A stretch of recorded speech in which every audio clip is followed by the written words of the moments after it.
オーストラリアのガソリン減税がもうすぐ終わるみたいなんですけど、はい、どうなってるんですかね。最近その辺の話を全然僕らのチャンネルでしてなかったんで、今回はじゃあその辺の話をしながら、今現在オーストラリアでどういうことが起きてるかっていうことにフォーカス当てて話していきましょうか。じゃあやっていきましょう。グデイガイズタンディチャンネルです。本日もよろしくお願いします。さあ久々にドライブトークになりますけど、はい、先ほど言うてたガソリン減税なんですけど、これはまあ皆さんご存知の通り、ホルムズ海峡実質的封鎖による燃料危機の影響でいろんな値段が高騰したと。それでオーストラリア政府がガソリンの税金を下げるという措置に出て、それに呼応して州政府もそれぞれ協力してガソリンの値段、僕らがバウザーで払う金額が下がるという事態になってたんですけど、それが6月30日をもって終了いたします。今のところ延長の予定はありません。なんか延長するみたいな話題も出てはいたけど、どっちかよね。経済を取るか人気を取るかみたいな難しいところよね。大変。経済的にはもうこれ以上続けられへんのよ。ここで僕はじゃあ期待してますよ。はい、今のオーストラリアの首相、人気を取ってください。そんな単純な話じゃないからね。もちろんそうですね。ただ人気取りにしてももうさすがに続けられへんやろっていうのが現実かな。はい。もともとがほらテンポラリーメジャーっていうふうに言われてたから。そうですね。だからずっと続くと思われては困るっていうこともセットで言われてたことやから、だから終わってしまうのはしょうがないと。ただ今オーストラリアの国家備蓄の方が50日に迫る勢いで増えてってはいるから、だからこの、危機が開始した30日前後の国家備蓄しかない状況と比べたらはるかに改善してる。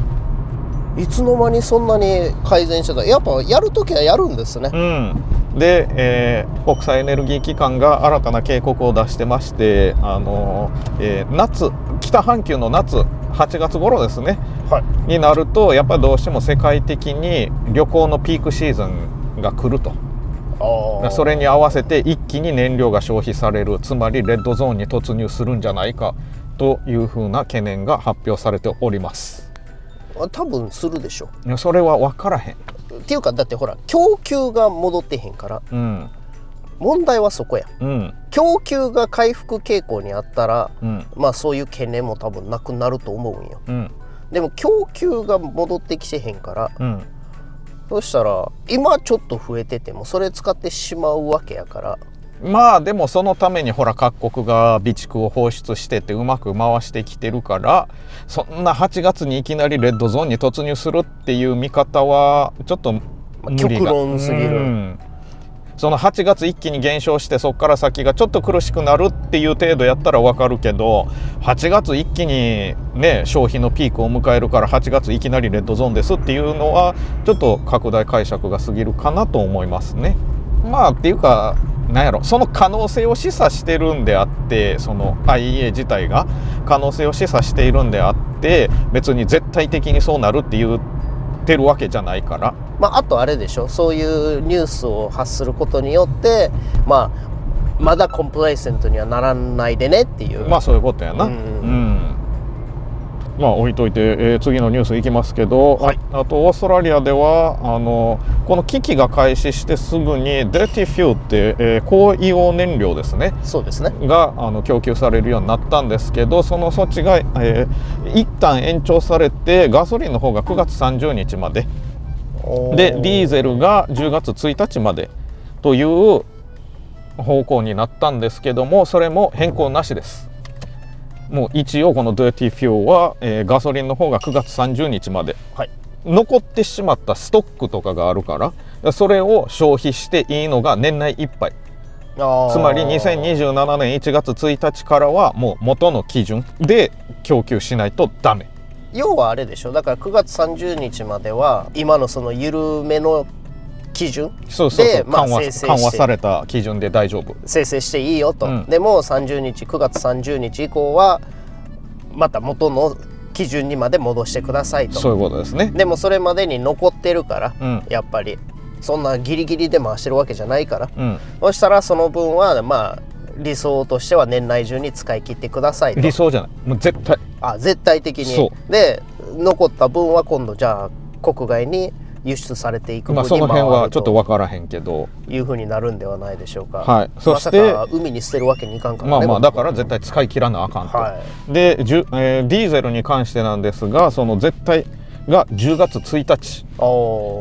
だからもうそっから元の基準に戻らなあかんねん。でガソリンはその9月30日以降だ、10月1日から年内いっぱいは猶予がある、ディーゼルはその猶予が設けられてない。今がその猶予って捉えたらいいんかな。ガソリンとはやっぱちょっと違うんちょっと違うんよ。へえ。じゃあ10月1日の時点でもう全てを元の基準に戻さなければいけないと。そういうことや。生成も供給も。なかなか面倒くさいねそれ。そうなんよね。次に、ちょっとお財布に優しいニュースなんですけど、電気代が安くなるという発表がされましたね。はい。これが開始するのが7月1日からですね。そうですね。ついこの間払ったんや。でもなんか安くなってる気はしなかったからまだちょっと焦りすぎた。フライングやった。次の税年度からですね。次の税年度から、つまり7月1日からそれが開始されると。ってことは次の請求書で下手したら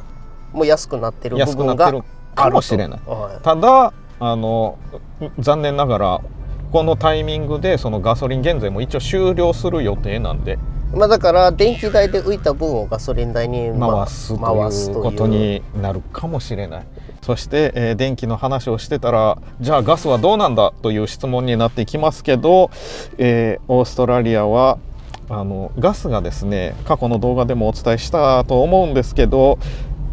国内で取れるは取れるんですけど、それをやっぱ海外に売ってしまっているという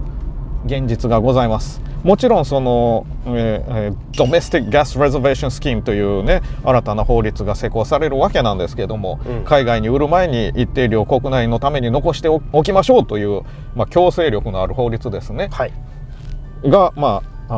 開始されるんですけども、これが2027年から開始されるんで、今すぐガス代が下がるということはないですね。ないでしょうね。とりあえずじゃあガソリンを入れてきて、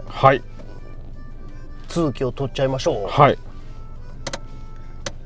ちなみに本日のガソリンの値段がこのような感じになっております。これが6月いっぱいでまた高くなるんですね。さあ、ガソリンも入れたところでもう一つ、ずっと僕も気になってたし、多分一部の視聴者の方も気になってたと思うんですけど、オーストラリア政府が20ミリオンかけてやった広告キャンペーン、結局どないなったんということなんですけど、どないなったんですか正直な意見分かりません。見てないんよ、ほんまに見てない。 YouTube 見てても流れてけえへんし、オンラインでニュース読んでてもそういう広告は一切流れてけえへんし、テレビ見ててもそういう広告流れてけえへん。だから僕いまだに一度も目にしてないんですよね。そうですね、僕も目にしてない。一部ではひっそりとフェードアウトしたなんて噂が流れるくらいどうなったか分かりません。でもかけたのはかけたから、なんでそういう無駄なことをするんだろうね。無駄だったのかどうかはちょっと置いといて、ただ現実として残ってるのがNational Fuel Security Level Indicator っていうのがあって、4段階まであるんですね。1段階目が Plan and Prepare、 2段階目が Keeping Australia Moving、 3段階目が Taking Targeted Action、 4段階目が Protecting Critical Services。 このレベルによってどういう規制が入るかっていう、ちょっとしたインディケーターになるんですけど、現時点まだこのレベル2であることに変わりはありません。つまり普通に通常通り生活してくださいと、企業、会社、お店などなども通常通りの営業を続けてくださいと。ただこういう危機的状態って言ったらいいのかな、であることに変わりはなく、無駄にガソリンを消費するような行動は控えてくださいという要請が出たまんまです。これが僕らが Vlog やめた理由の一つですね。やっぱりまだまだ海峡の問題は解決してない。どっちが攻撃されたっていうニュースは毎日流れてくる。で合意に至ったっていう報道が出たと思ったら、その直後にそれは合意に至ってないみたいなニュースですぐさま否定される。だから状況は一向に改善しておりません。不透明なままです。そうですね。だからこのレベル2も変わらない状態がオーストラリアでも維持されてるんですよね。こんな状況でやっぱ Vlog というね、あちこちへの移動が必須となる撮影は無理であると。こうやってね、ガソリン入れなあかんから、じゃあ入れてる間ついでに撮影しようかっていうんやったらね、まだわかるけど、どっか目的地決めて移動して撮影してってなると、どうしてもねガソリンを要件消費してしまうんで、車社会やし、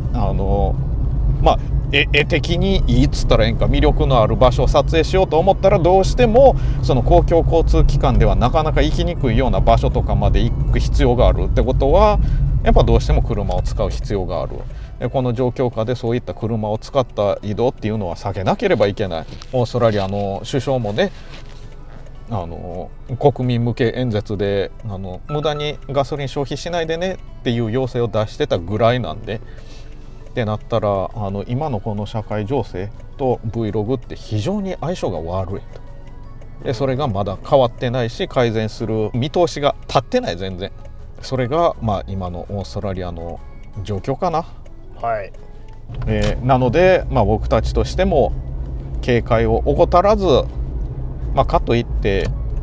過度に不安になったりするんじゃなく、冷静に状況を把握しながらこうやって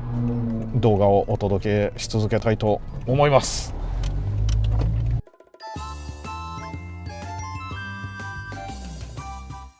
さあというわけで、今回はね、軽い近況アップデートですね。まだまだ先行きは不透明と。本当にだからまとめるとしたら、本当にだからもう6月30日を境に、ガソリンの値段が、今トータルで32セントでしたっけ、下がってるんで、その分が上がると。少なくともフューエクサイス分が戻る。それが20何セントでしたね。GST 分がどうなっていくかっていうのはまたおいおい出てくるんじゃないかなと。そうやね。だから安くても2ドル超えの水準にまた戻ってしまうと。いやー、どうなっていくんですかね。どうしたもんかね。先ほどもお伝えしたように、とりあえず冷静に状況を判断しながら、過度に不安にならずに、